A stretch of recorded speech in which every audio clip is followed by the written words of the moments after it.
So, what do you do when your entire economy, your food, your whole way of life is on the absolute front lines of climate change? How do you even begin to fight back?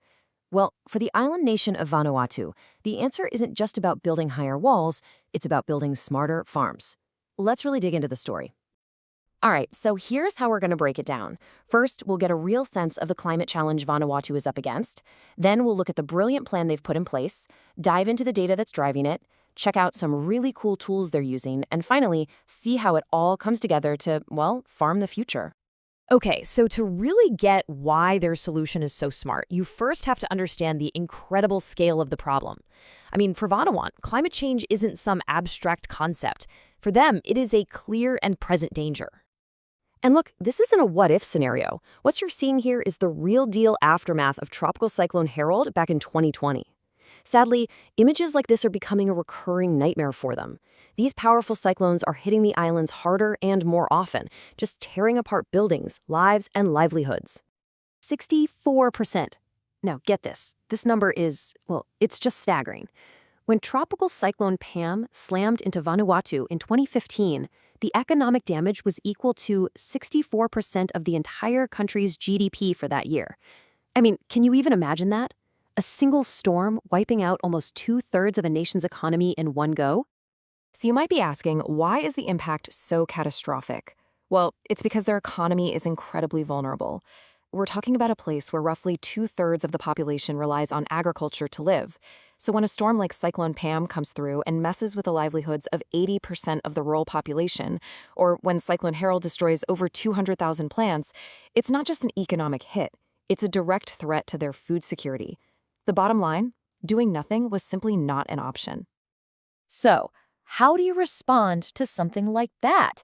Faced with what is, let's be honest, an existential threat, Vanuatu and its partners decided they weren't just going to rebuild what was lost. Nope, they were going to build resilience right from the ground up. And this quote right here from the Green Climate Fund really nails the new strategy. It's all about a paradigm shift. You see, the old way of doing things was just reacting to disasters after they hit. The new plan? It's all about using science and data proactively to get ahead of the curve, to adapt before the storm even forms. And this plan has a name. It's called the VanKIRAP project. In the local Bislama language, that translates to Vanuatu Klaemet Infomesen to redy, adapt, and protect. I mean, the name pretty much says it all, doesn't it? And you should know, this was no small-time operation. This is a massive international team effort. You've got the Green Climate Funds providing the funding, SPREP, which is the big regional environment program handling the accreditation, and then the team on the ground, the real heroes, at the Vanuatu Meteorology and Geohazards Department, or VMGD, making it all happen. Okay, so how does a project like this actually work? Well, it all boils down to one core idea, taking super complex global climate data and turning it into simple, local, actionable wisdom. The official name for this is Climate Information Services, or CIS for short. But really, don't get bogged down in the jargon. All it means is getting the right climate info to the right people at the right time, so they can make better decisions to protect themselves. Simple as that. Yeah, think about it like this. You can have the most powerful supercomputer in the world running a global climate model, right?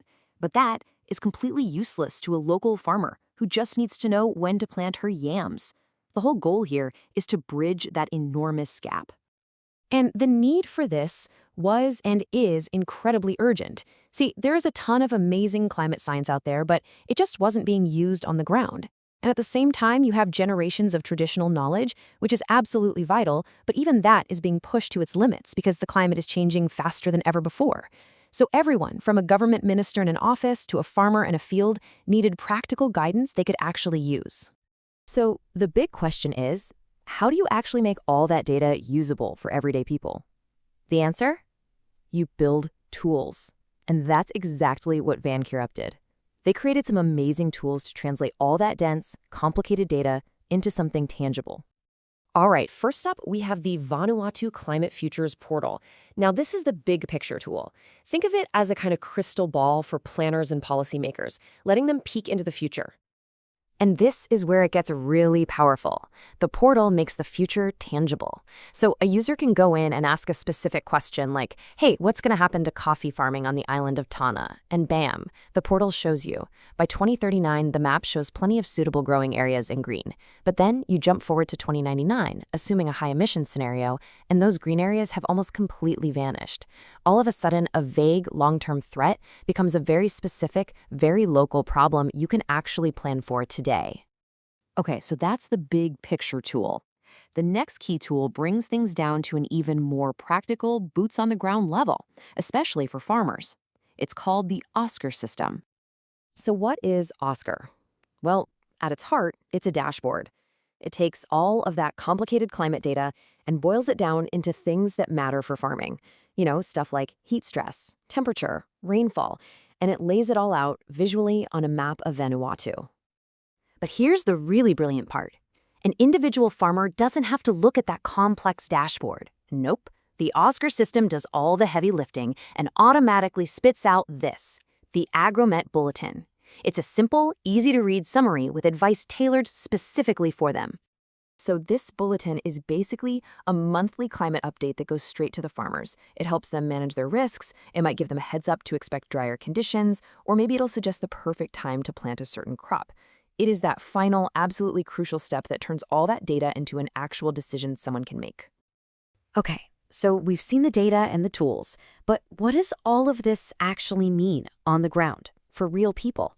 Let's follow the entire journey, from a satellite orbiting in space all the way down to a single seed being planted in the soil to see the real-world impact. It really breaks down into a clear chain of events. Step 1, massive amounts of climate data get processed. Step 2, tools like the Climate Portal and Oscar make that data understandable. Step 3, farmers get that tailored advice right in their hands through the Agromet bulletins. Step 4, armed with that knowledge, they can make much smarter decisions about what to plant, where to plant it, and when. And the final critical step? The result of all this is a more resilient, more secure food system for the entire nation. You know, when you really look at it, this is so much more than just a fancy weather forecast. This is a nation standing on the absolute front line of climate change, methodically building a system to strengthen its ability to adapt, to protect its economy, and to secure the one thing that matters most, its food supply. And all of this leaves us with one final, really important question to think about. What Vanuatu has done here is create a powerful model for turning overwhelming global data into empowering local wisdom. So could this be the key? Not just for them, but for helping vulnerable communities all over the world build the resilience they so desperately need.